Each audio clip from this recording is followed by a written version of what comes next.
Namaste, angels. I'm here to do the weekly general reading for April 9th, Sunday, April 9th, through Saturday, April 15th. And rather than go through every day of the week, as told by astrology.com with regard to what's going in the sky, I'll do those when I do the dailies. I'll tell you what's going on for that day, because I want to read you this story instead that I stumbled upon completely by accident. I can't even tell you how, but I can tell you that leading up to it, there had been some syncs. All week I was hearing this song off and on by Eve, the rapper, that, you know, used to be part of Rough Riders with DMX, the rapper. And she had this song, Shake Your Tambourine and Get Yourself a Whistle. And I kept hearing that. Excuse me. And today I was doing my... You're not going to believe this. I was online doing my manufacturing management homework, and somehow I ended up on Chabad.org, CHABAD.org,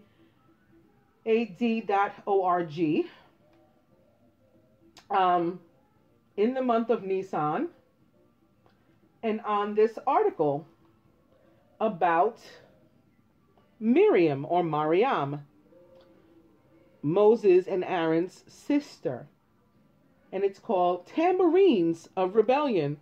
And I said, and then I looked at the clock and it was 11:22, and I had done a reading this morning at 11:22 a.m. and here it was 11:22 p.m. and I was having this, I don't even know if I could call it a revelation or epiphany. It was certainly an experience though of syncs. And I said, I better stop what I'm doing and do the general reading and read this story. So then this is about Miriam, or Miriam, who was Moses and Aaron's sister. She too was a leader, particularly of the feminine, and she taught them to be encouraging and uplifting to the divine masculine. So when I was reading this, I didn't read the whole, I just like scanned it. I can't even say read. Scanned it to see what it was about. You know, when I found myself on this page, like, what's happening? I looked and I said, oh, I think this is really for us to read. It was interesting because I noticed the words like hope. And I remembered that this week I did a cross spread and the feminine was hopeful. You know, she had promise. She was encouraged. And I thought, wow, like that's another sync, you know, so I have to read this article for you guys. So again, it's on www.chabad.org. The name of the article is Miriam, M-I-R-I-A-M. Sometimes her name is also spelled M-A-R-I-A-M. You may even see M-A-R-I-A-M-A, like mine. Tambourines of Rebellion. Bitter was the daily fare of the Jewish slaves in their Egyptian exile. What began as forced labor steadily degenerated into acts of unspeakable brutality and horror, culminating in Pharaoh's decree to murder all newborn male infants and his bathing in Jewish children's blood. Of course, this made me think about the poor children that we lost in Syria, those innocent children. And I felt also in my reading that I did, speaking of 11:22 this morning, and the reading I did then was for Palm Sunday, and I pulled that proper burial for freedom card, sacrificed to Osiris, during that reading. People always die when I pull that card. Usually people that some of us will know, and celebrities. So we'll at least like know of people who die, even though we don't know anybody personally. And I hope that no one knows anybody personally. Anyway, after I finished that reading, or actually during the reading, I just didn't say anything. I felt that God was speaking to me about the innocent children lost in Syria. So this reminds me of it, you know. Children are children. Now it's speaking of Jewish children. And at that time, I mean, it could very well have been the same people, you know, from about which we're talking. This was before all of the gentrification of religion and all that kind of stuff. Anyway, while the physical labor was backbreaking, the moral toll was similarly exacting. The family unit was shattered, wives separated from husbands who were forced to remain at their work sites in a faraway field. The people were demoralized and depressed, stripped of any vestige or dignity or self-respect. Under the daily terror of the taskmaster's whip, it seemed useless to hope for a better tomorrow. The Jewish nation's heart had become too dulled, their minds too numbed, and their bodies too warmed to muster any faith. One group of slaves, however, did not succumb and carried in their hearts an inextinguishable spark of optimism. They retained their human dignity. They continued to believe in a better life, encouraging their families daily with superhuman strength. They remained confident that their prayers would be answered. This group of slaves was the Jewish women. In the merit of the righteous women of that generation, our forefathers were redeemed from Egypt. After an exhausting day of excruciating labor, the women would polish their mirrors and use them to beautify themselves for their husbands. At night, the women would sneak out to the men's camps, bringing hot food, nourishing food. They would heat water in the fields and bathe their husbands' wounds. The woman spoke soft, soothing words. Do not lose hope. We will not be slaves to these degenerates all our lives. We have God's promise that He will have mercy on us and redeem us. Many women conceived during these visits, subsequently giving birth to the children who would ensure the continuity of the Jewish people. How did these Jewish women discover their reservoirs of hope amidst a hopeless situation? The women had a leader and a teacher to emulate. Her name was Miriam. The Talmud comments, there were 3 excellent leaders for Israel. They were Moses, Aaron, and Miriam, so 3 siblings. While Moses and Aaron were leaders for all the people, Miriam was the teacher of the women. She was a teacher who led by example. From where did Miriam derive her courage and vision? Miriam's name had 2 meanings, both exemplifying the qualities of her character. The first, from the Hebrew root mar, so now they're using the A, M-A-R, is bitterness. Miriam was born at the time when the oppression of the exile had reached its nadir. They, the Egyptians, embittered from the root mar their lives with their hard work, and this can be found in Exodus 1:14. Born into the worst period of servitude. My name, by the way, means gift of God in Swahili. So, not the same one. Anyway, born into the worst period of servitude, Miriam felt the bitterness and ache of her people. Her earliest years were formed by the heartbreaking reality of the Jewish exile. Witnessing the murders and the torment, she wept with her brethren, praying incessant prayers and hoping beyond hope for a better future. Miriam was personally exposed to the decrees of the wicked Pharaoh. No one could understand the bitterness of the exile better than Miriam. The other meaning of Miriam's name is rebellion, from the root Meri, M-E-R-I. Despite being born into the most difficult period of oppression, Miriam rebelled from her earliest age against the slave mentality engulfing her people. Though she felt their pain acutely, she would not succumb to fear or despair. Though she was exposed to abject cruelty, she would not yield to moral corruption or apathy. Bravely and resolutely, she kept vigilant watch over the faith in the promise of redemption. We are introduced to Miriam just as the new Pharaoh ascends the Egyptian throne. There, across a new king over Egypt, he spoke to the Hebrew midwives. The name of one was Shiphrah, and the name of the other Puah. And he said, when you act as a midwife to the Hebrew women and see them on the birthing stool, if it is a son, you shall kill him. But if it is a daughter, she shall live. Despite this decree, the midwives feared God and did not act as the king of Egypt commanded them. And it came to pass, because the midwives feared God, that he made them houses. Exodus 1:8-17. Rashi explains that the names of the midwives mentioned were the professional names of Yocheved and Miriam. Yocheved, Miriam's mother, was called Shiphrah, because she was an expert in beautifying, from the root shafar, and cleansing the newborn. Miriam thought still a child was an expert in cooing, from the root pa'ah, P-A apostrophe A-H, to the newborn, calming a crying infant with her soothing voice. According to the Midrash, Miriam was called Puah due to another episode. She revealed her face brazenly, from the root Hafia, against Pharaoh, pronouncing, "Woe to this man when God avenges him." And that does sound like something I would do. So like that time that I just screamed out, "Dead man walking." Yeah. Anyway, Pharaoh was infuriated with Miriam's statement and wanted to have her killed. But Yoshebed pleaded, "Will you pay attention to her? She is but a child who doesn't realize to whom she's speaking or what she's saying."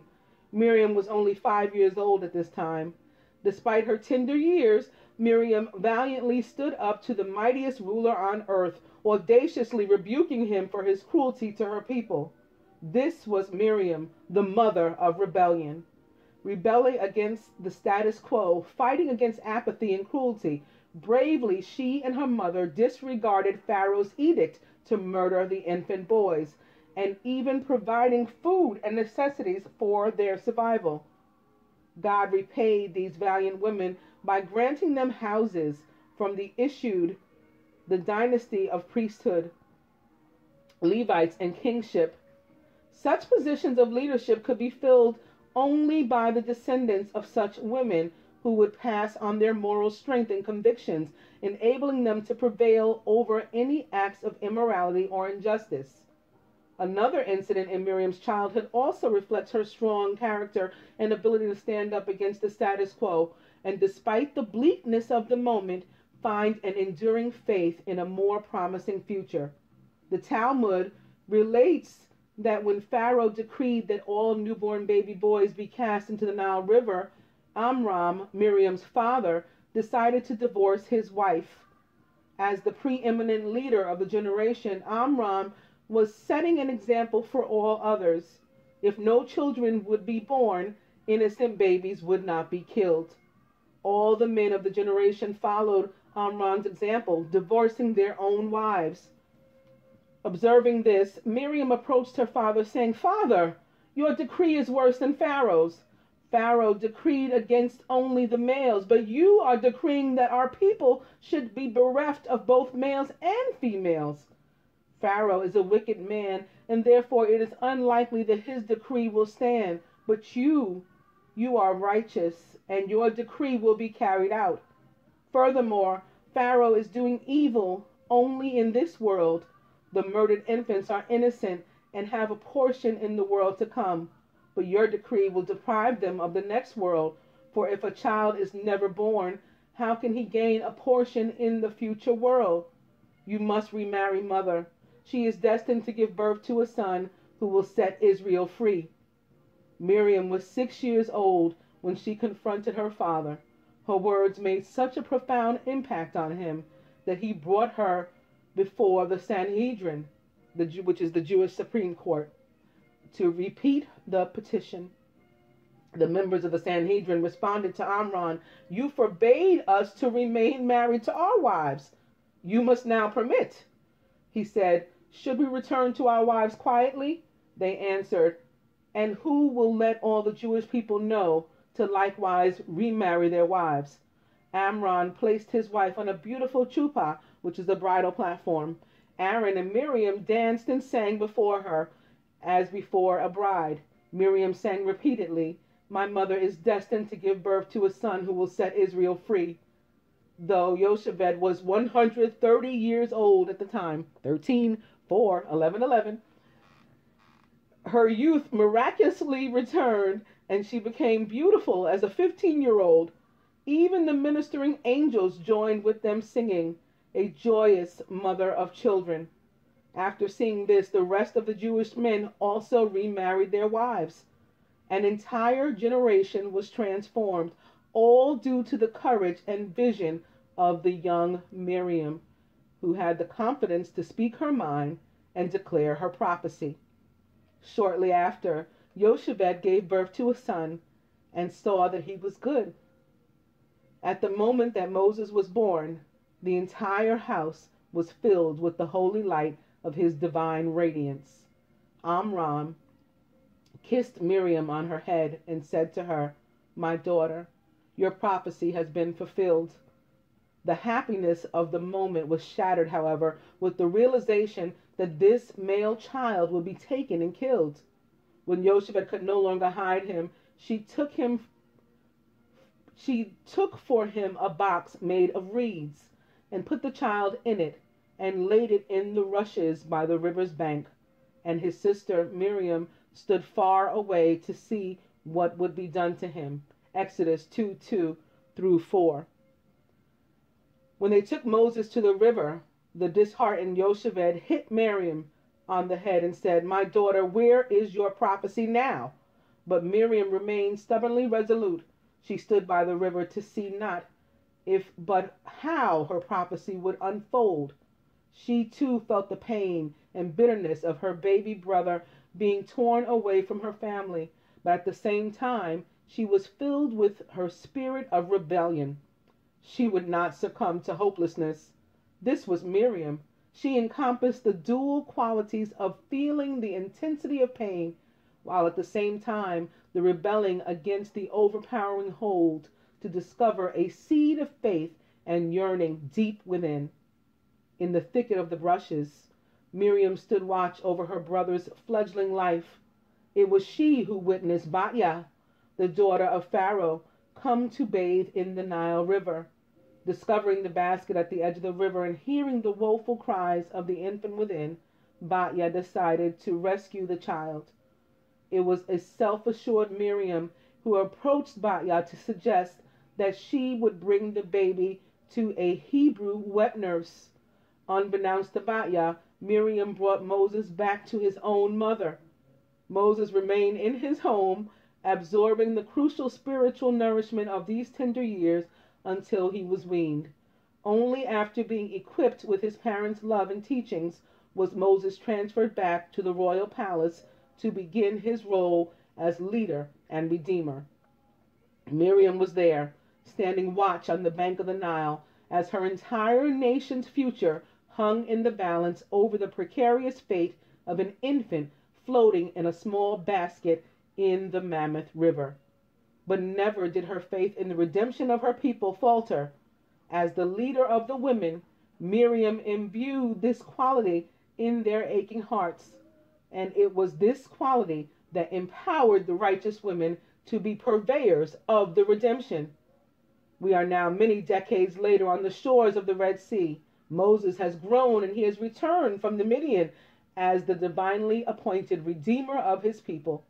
God had performed the wondrous 10 plagues to punish the Egyptians' cruelty and free his people from their oppression. The people have marched triumphantly out of Egypt. Then, as they were being chased by the recalcitrant king and his army, God miraculously split the sea, saving his people and drowning their enemies. Finally, after hundreds of years in exile, their enemies had been utterly thwarted and Jews experienced a complete miraculous salvation. The Jewish people's ordeal in Egypt was over. Their servitude had come to an end and their redemption was palpable. Standing at the shores of the Red Sea, the Jewish people, under the direction of their leader Moses, began to sing the Shirat Hayam, a song expressing their ecstatic gratitude and thanksgiving to God. And as Moses and his nation concluded their song, something inexplicable happens. Miriam, the prophetess, the sister of Aaron, took a tambourine in her hand, and all the women went out after her with tambourines, dancing, and Miriam answered them, "Sing to the Lord." Exodus 15:20-21. And this definitely sounds like shake your tambourine and get yourself a whistle. I don't know. I mean, pardon me. I'm reading and listening and remembering all at the same time. So I apologize. Moses and the men sang their song, and then Miriam and the women rose to sing their song. The men sang with their voices, but the women's song was composed with voice, tambourines, and dance. The women's hearts were full of a greater joy, and their song was more comprehensive. What was the women's contribution to the singing? Why did Miriam and the women's singing surpass the men's song? Rashi, Exodus 15:20, explains how the women had these tambourines with them.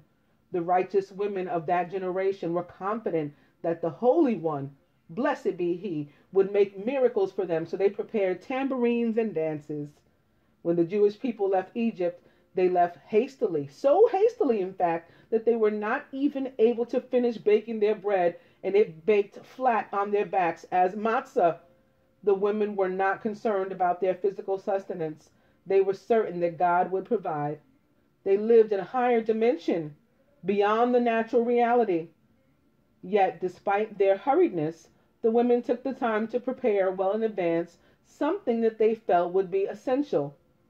After hundreds of years in bitter exile, after witnessing acts of utter barbarianism, after weeping rivers of tears for babies torn from their arms, after seeing their children cemented alive into brick walls to fill missing quotas, what did these women prepare while still slaves in Egypt? What was on the minds of these women who had seen affliction beyond the human breaking point? What was in their hearts who bore too much anguish to fathom? What do their worn, tired, tortured, and beaten bodies carry out of Egypt? Tambourines, instruments with which to sing and praise their God for miracles that they knew would come to be. Engulfed in misery, the women did not lose their vision, mourning their murdered children with their feminine sensitivity more keenly than any of their male counterparts possibly could. The women found the strength to fortify themselves not to lose hope. I think this is very important for us. The women found Mary, M-E-R-I, Miriam's spirit of rebellion. They would rebel against depression that would have been natural outgrowth of such circumstances. They would rebel against apathy. They would rebel against hopelessness. Amidst their agony, the women prepared tambourines. They fanned the spark of yearning within their worn souls until it grew into an overpowering, inextinguishable flame of faith. As bitter as their lives became, their faith grew stronger, certain beyond a shred of doubt that their God would remember them. Their only concern was being adequately prepared to sing with the most appropriate expressions of joy for the miracles that were sure to occur. This was the strength of Miriam, a feminine strength born out of bitterness, a faith sown amidst despair.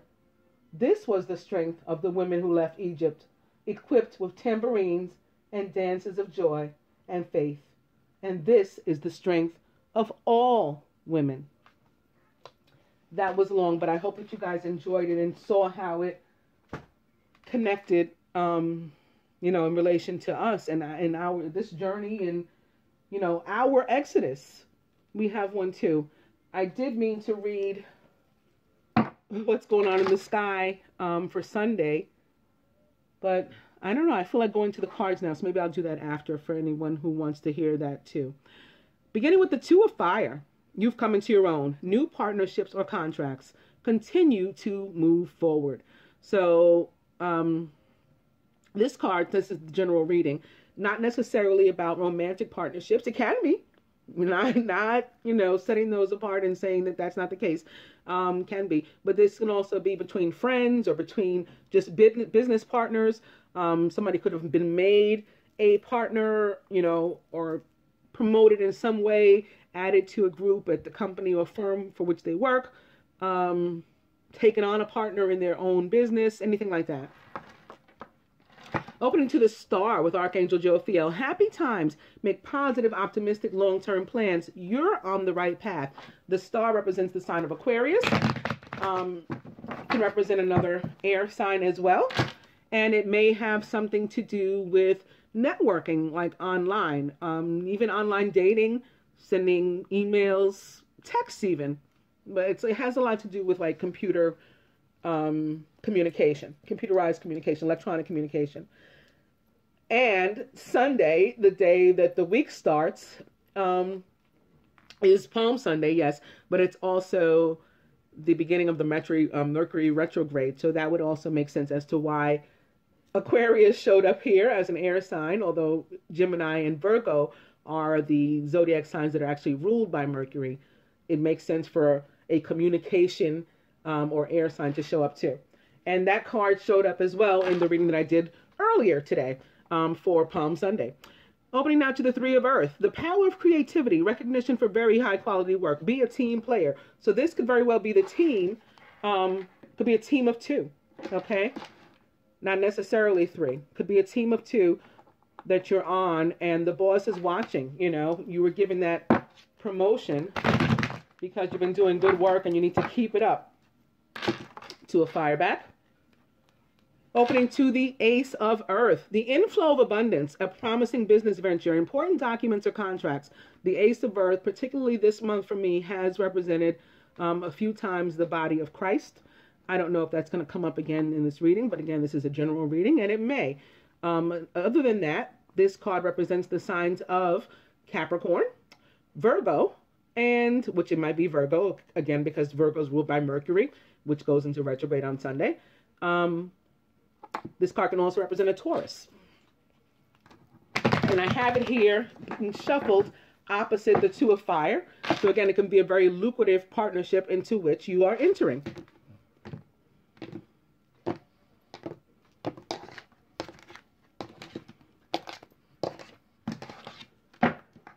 Very nice. It's the Lovers with Archangel Raphael, certainly representing the sign of Gemini, another air sign, but Mercury. Intimate relationships. Carefully weigh your decisions. Good health also.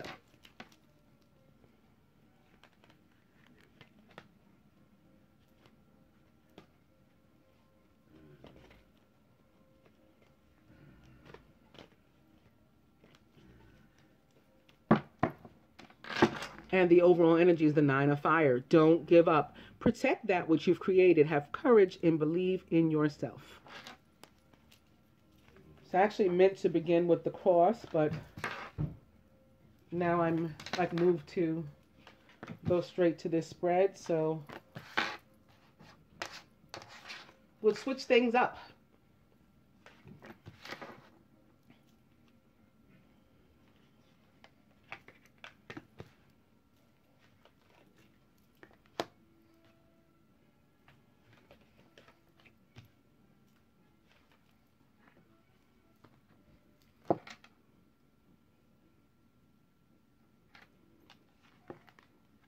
And the masculine is the King of Air, certainly representing Mercury.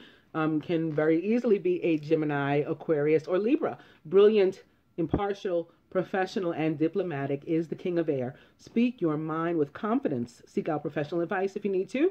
Balance mental and emotional considerations. And the Star is back. Masculine is surrounded by the star. Wishes granted. Prayers answered. Yes, from the major arcana. Happy times. Make positive, optimistic, long-term plans. You're on the right path.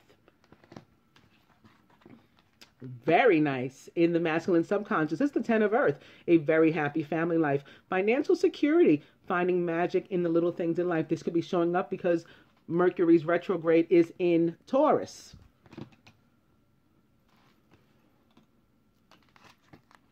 Feminine, crowned by life experience, or the Tower with Archangel Chamuel. A significant life event, a powerful revelation that leads to change. It's time to spread your wings. Maybe something positive is happening in the life of the feminine with regard to finances as well, because Chamuel is the archangel of not only unconditional love, but abundance, as in material and financial abundance, in addition to an abundance of love. Feminine is surrounded by the Queen of Fire. Maybe an Aries, given the time of month it is, of time of year, may very well be an Aries or a Leo or a Sagittarius. In either case, she's confident, warm, intelligent, and graceful in the quintessential divine feminine of the tarot. Stretch your wings and fly. Don't underestimate yourself. Be assert your independence and creativity. And in the feminine subconscious, it's the 6 of air. Things are looking up. It's the end of a difficult situation. You may even be taking a trip. Very nice. We are crowned by the Knight of Water, who's emotional, romantic, enthusiastic, and contemplative. Falling in love or wedding proposals, the need to balance emotions, and an invitation to a social event. At the root, it's the 4 of Earth, being too frivolous or too cautious with money, or making good business decisions, and or giving to those less fortunate. I think it certainly is making good business decisions because we're moving on in a positive direction. Some of us may even be taking a trip in case we have the finances or other means to do so. The masculine subconscious is the 10 of Earth. His wishes have been granted. This may very well be a lawyer or something here, somebody of authority who is helping him to either to manifest this abundance or to, sort of navigate his way through it, maybe with the officiality of everything, signing documents and stuff like that. Whatever the case is, despite the tower being here, I think it's all positive. I think it's a good tower. Like you got shaken up, but it's shaken up like for good reason. Again, this sits here next to the Knight of Water, which could even be proposing to you. At the heart of the matter, we're still feeling lack and or like fear of abandonment, fear surrounding money, the wisdom to accept help from others, and uncertain self-employment. This could be the masculine, although it's here at the heart of the matter, it could be anybody, but relating it back to the story we just read and heard, this could be the masculine in need of that encouragement, feeling abandoned because he is in a far off field, and we do have to try to find our way to him or to communicate to him, not to lose hope, not to lose faith that we're still there, we still support him, we love him, maybe even some of us maybe even becoming pregnant in this time, like the story. Someone's trying to, or some energy is trying to steal his joy. Plans that need revision, more going on than meets the eye, and poor timing, or something's trying to steal your joy. Again, this is at the heart of the matter.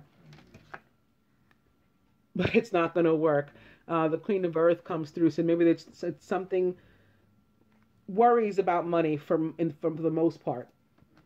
And maybe something almost didn't work out. Maybe it had something to do with the computer, some kind of work on the computer, networking, something almost fell through.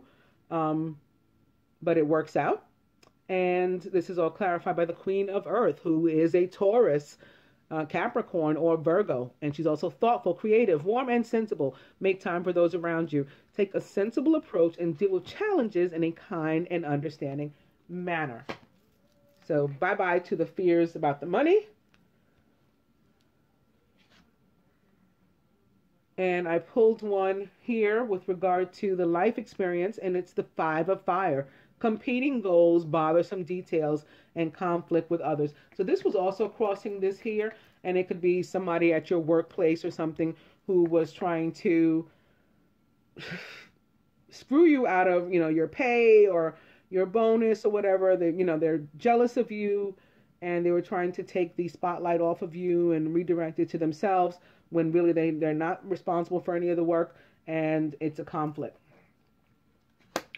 But it works out, again, as I said.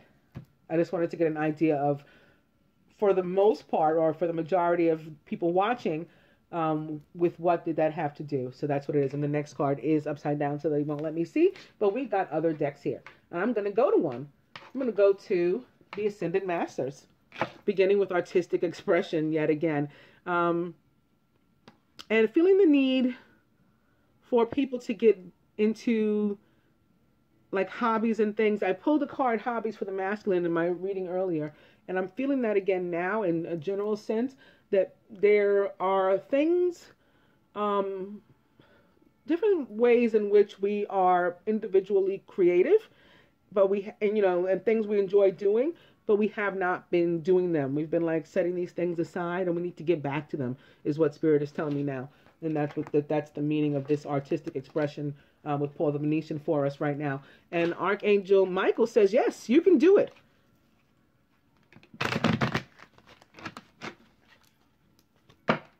Artistic expression back. Health and healing with Hilarion yet again, similar to last week. And that now at the bottom, I'm going to go ahead and cut.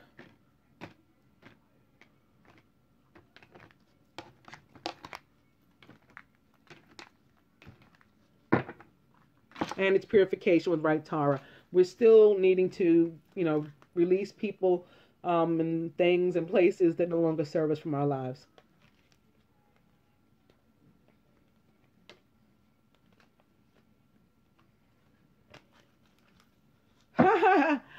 And to speak of Miriam and Aaron and their brother Moses, Moses says, take charge of this situation. This is not upside down. I mean, not right side up, but I'm going to pull it anyway and put it here. Also want to see if they'll tell us anything else about the King of Air and this situation. And then advice.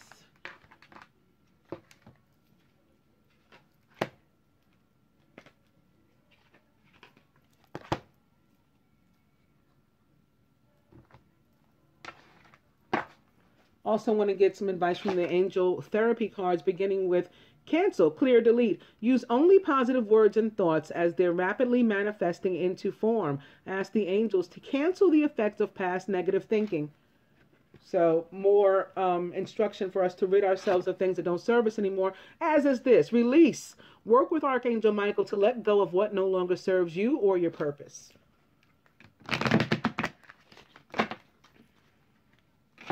Release. You are profoundly clairvoyant. Trust what you see in your mind's eye as well as with your physical sight, for your spiritual vision helps you with healing, teaching, and guidance.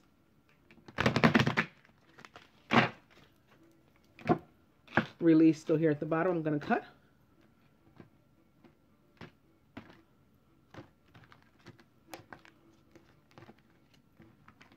I'm making a mess now too.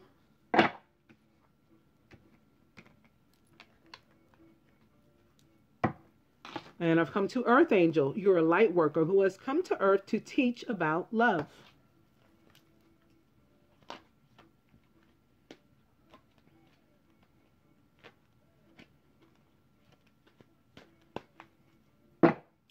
And the overall energy is solar plexus chakra.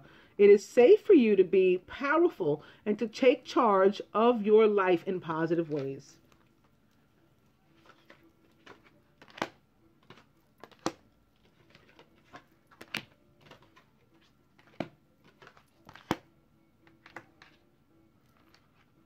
Here to clarify, the King of Air is meant to communicate. Maybe he does represent Gemini, the great communicator.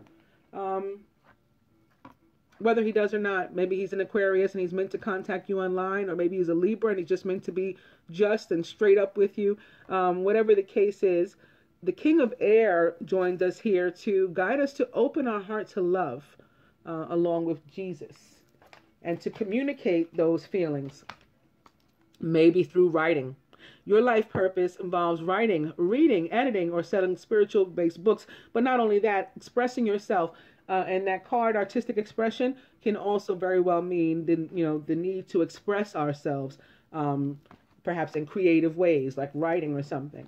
So that's what these people are here to. These energies are here to say.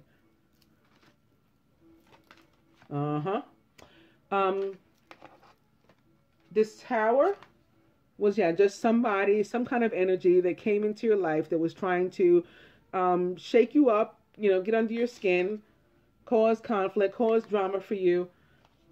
Kuan Yin says to not even Give it your time. Just let it go.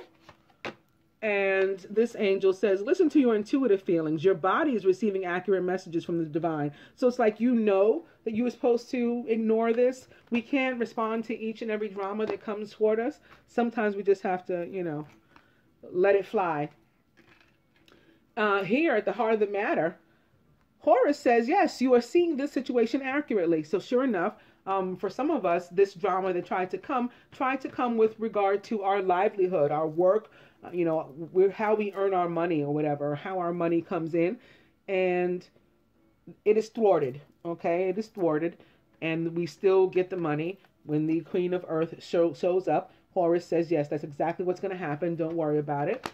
And perhaps because you're a goddess or a god in your own right, express your divine feminine energy, embracing its magical intuition and nurturing qualities. So this is about surrender to the divine and just allowing things to work out, knowing they will, having the faith and rebellion of Miriam. Masculine. Further to this, your advice, Archangel Michael says you can do it. So you got to still work on not only opening your heart to love and communicating your feelings in that regard, but cutting things off same way we do. People, places, and things that don't serve you anymore. In addition to that, stop worrying so much about the material. You know, that passage that I read, it also said something about them being elevated, about them being like, basically was talking about them being like 5D or you know, or better, not being of this plane, of this world, this 3D plane, and not worrying about stuff like, you know, the material, the earthly, things that are of the devil. The ego card is the devil card as well. Not allowing ourselves to feel bound to this false god that is money. And that's what this card says and warns you of, masculine. Pull away from it. Everything's going to be fine. You have your wishes granted here, your prayers answered. Finances and abundance are coming your way. You don't need to allow yourself to be made a slave to the devil and, you know, his money. And also work on your throat chakra. The angels are helping you lovingly speak your truth to take you back up to here and this expression of love that you are to make. Or expression of your true feelings. Feminine. Similarly, clear and shield your energy. This is about us cutting away things that don't serve us anymore as well. Because we're making way for new beginnings, maybe even babies, getting pregnant in this time, like in the story for some of us. For others, it's just a new, divinely blessed, new beginning. Same way the Ace of Earth represents the body for me. This represents the blood for me. This is, you know, God giving us his cup. You know, his cup, and it runneth over with blessings. Something new for us. So clear up the past life issue by, you know, doing away with it. Again, your intuition is telling you with whom you can repair a relationship and whom you have to let go of for good. Some people are just here for a season, and we have to, you know, release them when that time is over. You'll know which to do with whom. This situation has a basis in one of your previous lifetimes. Ask your angels to help you remember, release, learn, and heal from your past experiences. And now I'm going to do the cross that I didn't do in the beginning.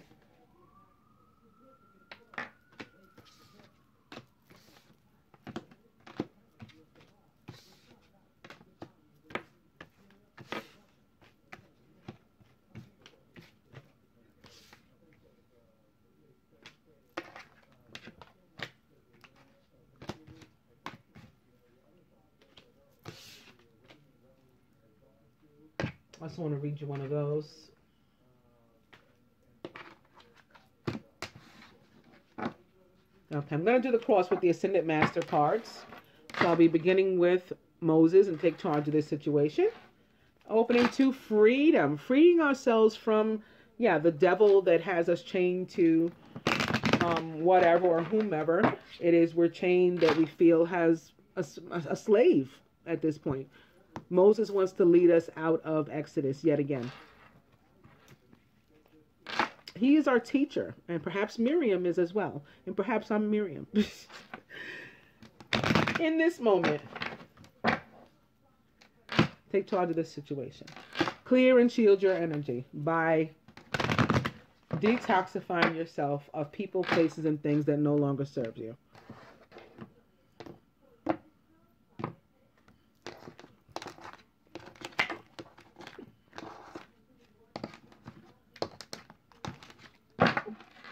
Spiritual law of attraction. We get back what we put in. Before I go any further with that and do the cross, I had for advice as well my 4 agreements cards. And right away, I shook them up and came to this one. And I told you guys a story the other day in one of my readings.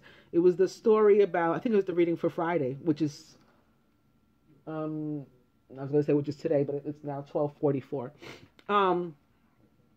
So yesterday, where I told you the story about how I got my twin the telescope.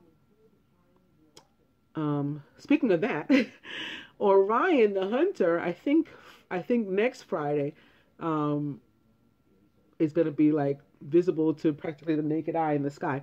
But I bought him the Orion telescope, and I told you that after that my message changed from this thing about the twin flame and I needed to get with the program to, something about giving freely. That's what this is too. So this was another one of the syncs. Do your best and take action, not because you love it. I'm sorry, do your best and take the action because you love it, not because you expect a reward. When you take action without expecting a reward, you enjoy every action, and you can even receive greater rewards than you imagine. So that I was like, wow, I was just telling them about this, that I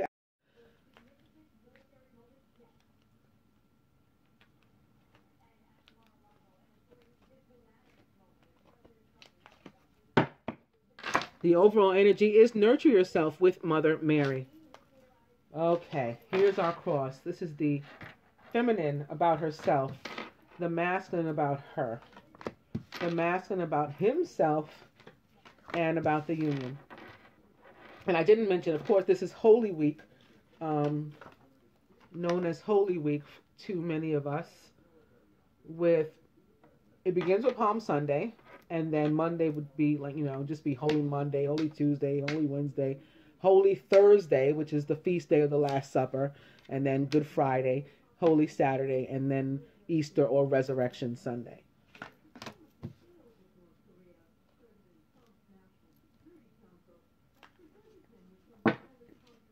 Okay, so Mother Mary wants us to live in love for ourselves, similar to what her son said, open our heart, to love and express our love because we want to.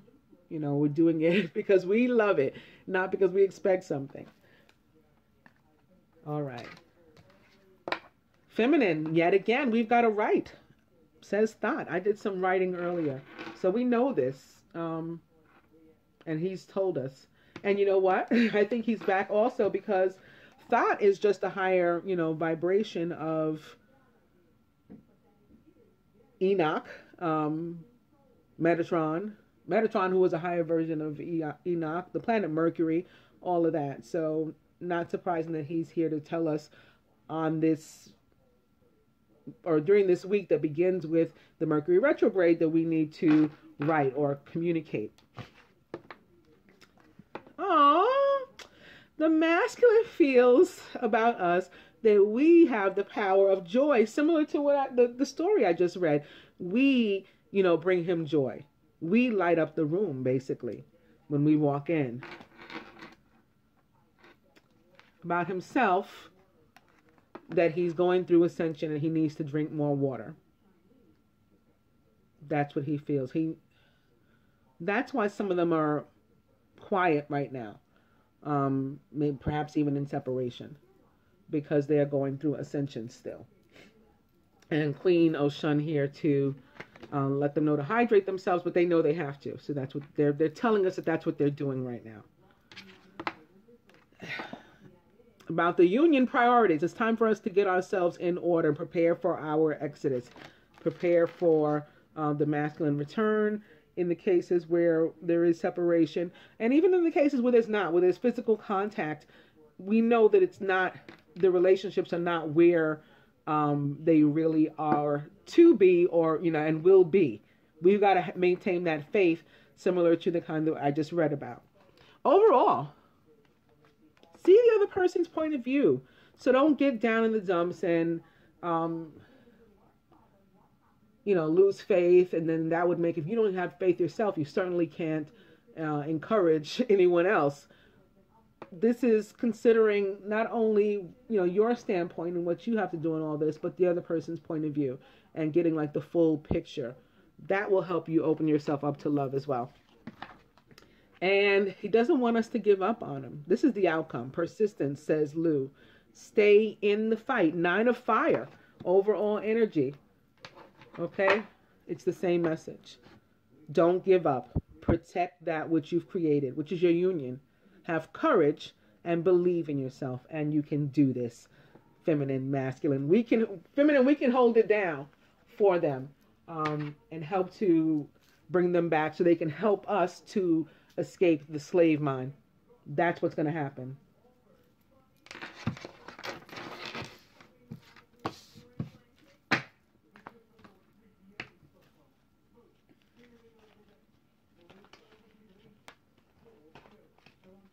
One jumped out.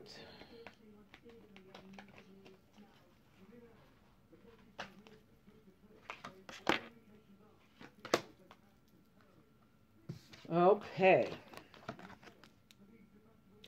Always do your best. Don't overdo. Masculine, your closing advice is always do your best, but don't overdo. When you overdo, you deplete your body and go against yourself, and it will take you longer to accomplish your goal. And I think this also is saying, don't stop trying to please everyone. And again, nurture yourself, as Mother Mary suggested instead. Okay, you're trying to do for everybody, doing too much, basically, is your message. And you need to slow down and stop.